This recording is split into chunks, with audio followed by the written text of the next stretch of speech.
Hey, what's going on YouTube? It's Philip here. Today we're gonna go over my tank, and this is gonna be a little bit of a lengthy video here. So I'm gonna go over the tank a little bit, what equipment I'm running, and kind of introduce myself a little bit. Alright guys, so let's go ahead and get into the tank a little bit here. I'll switch around. The tank itself is a 60-gallon rimless. Then back there I'm running a Jaybo Wave Maker right there. It's one of the smaller ones. I'm not sure on exactly the model. A lot of this stuff I bought kind of secondhand or was kind of given to me. And like the tank itself, it didn't have the overflow box on the back, so I'm just kind of using a cigar box to kind of keep light out of it and everything.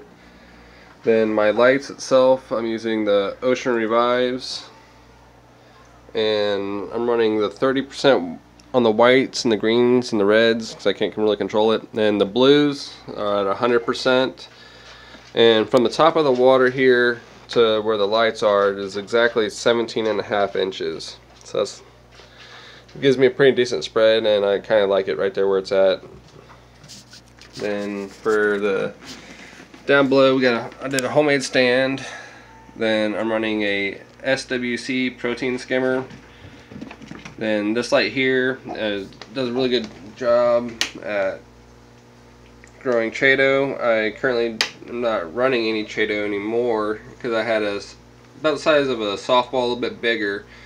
It got in a really tight ball, and when it did, it got so tight that it really wasn't growing inside out. Kind of died from the inside out because it wasn't getting any light in the middle of it, so I just kind of got rid of it. And some equipment or chemicals and stuff. I got some peroxide down there, some Revive, some Coral RX, the Reefroids, fluconazole, then the ChemiClean, super glue of course, then the Omega 1 super veggies. Then I put some Rubble Rock down there right now because that's my goal. Is I want to get rid of the filter socks. I'm probably just not disciplined enough to keep up with it, but I mean, so far so good with it. I just hate changing them out every couple days. And my return pump there, I don't know the name of it. When I got this return pump, everything was kind of worn off of it. But I'm looking at replacing it with a DC pump like the Vectra S1 or something here at the next month or so when income taxes and stuff. So that way I can kind of replumb this. Don't mind my wiring.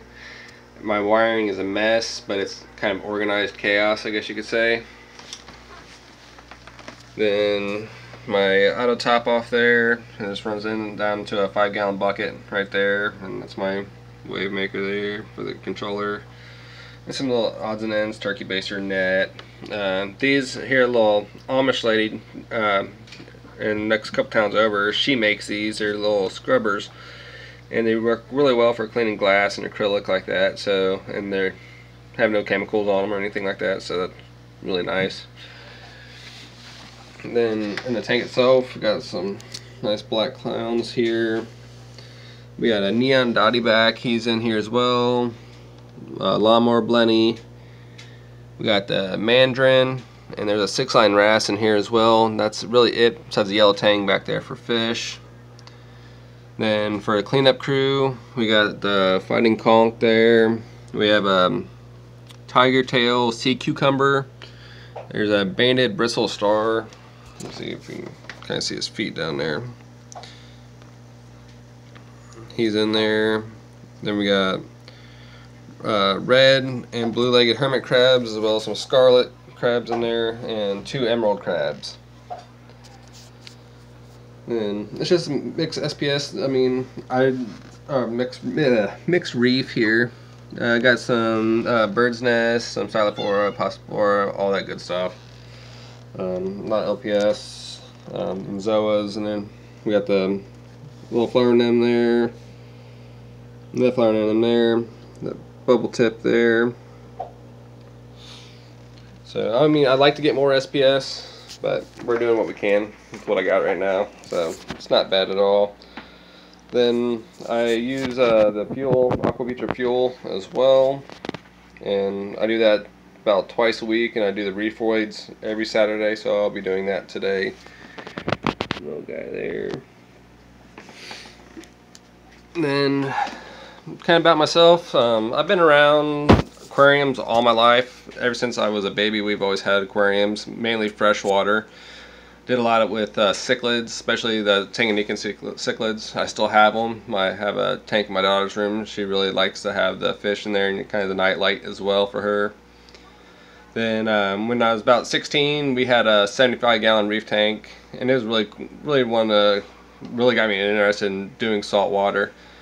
And we had it for numerous years, and we ended up getting a lionfish, and more or less, long story short, I ended up getting stung by it.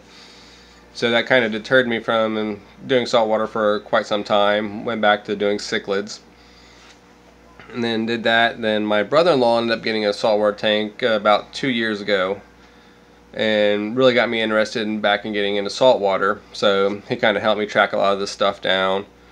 And now this tank here has been up for just about 8 months now. So for 8 months old, it's not bad. And I mean, I watch a lot of you guys on YouTube. I feel like I know a lot of you guys, especially like Billy and Murphy and Rico and Dave and everybody, and like Inappropriate Reefer. Like, I feel like I know you guys because I watch you guys all the time.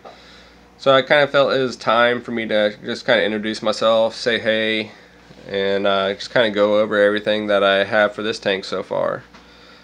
Alright guys, hope you like it. Until then, take care.